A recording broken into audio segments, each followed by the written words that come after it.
നെല്ല് സംഭരണവുമായി ബന്ധപ്പെട്ട് മുഖ്യമന്ത്രി നാളെ യോഗം വിളിച്ചത് തെരഞ്ഞെടുപ്പ് മുന്നിൽ കണ്ട് കർഷകരുടെ കണ്ണിൽ പൊടിയിടാനാണ് എന്നാണ് വിമർശനം. സംഭരണത്തിൽ സ്ഥിരം സംവിധാനമാണ് വേണ്ടത്. ആത്മാർത്ഥതയുണ്ടെങ്കിൽ നേരത്തെ തന്നെ ഇത്തരം നടപടികൾ സ്വീകരിക്കാമായിരുന്നുവെന്നും കർഷകർ പ്രതികരിക്കുന്നു.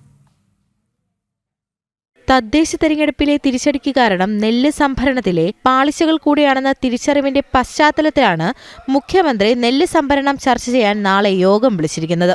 എന്നാൽ കഴിഞ്ഞ ഒക്ടോബറിലും ഇത്തരം യോഗം ചേർന്നെങ്കിലും പിന്നീട് കാര്യമായ നടപടികളൊന്നും ഉണ്ടായില്ല.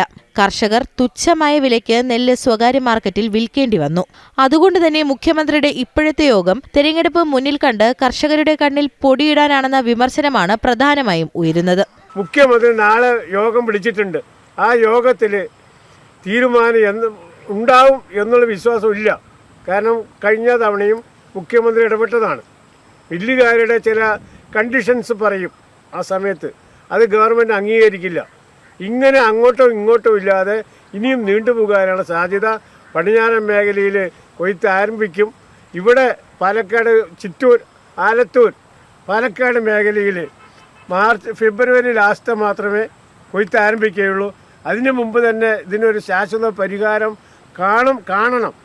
അല്ലെങ്കിൽ കർഷകന്റെ കാര്യം വളരെയേറെ ദുരിതത്തിലാണ് എന്നാണ് പറയാനുള്ളത്. സർക്കാരിന് ആത്മാർത്ഥതയുണ്ടെങ്കിൽ നെല്ല് സംഭരണത്തിന് ഒരു സ്ഥിരം സംവിധാനം കൊണ്ടുവരികയാണ് വേണ്ടതെന്നാണ് കർഷകർ പറയുന്നത്. സംസ്ഥാനത്തിന്റെ ഭാഗത്തു നിന്ന് ചെയ്യാനുള്ള കാര്യങ്ങൾ ചെയ്തതിന് ശേഷം ബാക്കിയുള്ള കാര്യങ്ങൾ നടപടിക്രമങ്ങൾക്കനുസരിച്ച് കേന്ദ്ര സർക്കാരിലേക്ക് ബില്ലുകൾ സമർപ്പിക്കേണ്ട സമയത്തിനനുസരിച്ച് സമർപ്പിക്കുകയും മറ്റ് നടപടികളും ചെയ്താൽ തീരാവുന്ന പ്രശ്നങ്ങളേ ഉള്ളൂ.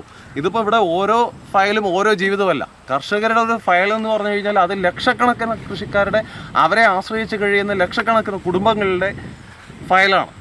അത് കൃത്യമായ നിലപാടുകൂടി ഈ പ്രശ്നങ്ങൾ പരിഹരിക്കണമെന്ന ആത്മാർത്ഥതയോടുകൂടി പ്രവർത്തിച്ചു കഴിഞ്ഞാൽ ഏതാനും ദിവസങ്ങൾ കൊണ്ട് മാത്രം തീരാവുന്ന പ്രശ്നമാണ്.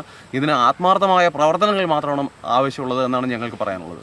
നാളെ മുഖ്യമന്ത്രി വിളിച്ചു ചേർത്തിട്ടുള്ള യോഗത്തിൽ ബഹുഭൂരിപക്ഷം കർഷകർക്കും യാതൊരു പ്രതീക്ഷയുമില്ല. മുൻകാലങ്ങളിലും സമാനമായ രീതിയിൽ യോഗങ്ങൾ ചേരുന്നതല്ലാതെ മറ്റു നടപടികളൊന്നും ഉണ്ടാകാത്തതും സംഭരണത്തിലെ പ്രശ്നങ്ങൾ മൂലം സ്വകാര്യ മാർക്കറ്റിൽ നെല്ല് വിൽക്കേണ്ടി വന്നതും PRS വായ്പയെ ലഭിക്കുന്ന തുകയ്ക്ക് പോലും മാസങ്ങൾ കാത്തിരിക്കേണ്ടി വരുന്നതുമൊക്കെയാണ് കർഷകർ ചൂണ്ടിക്കാട്ടുന്നത്. ജനം, പാലക്കാട്.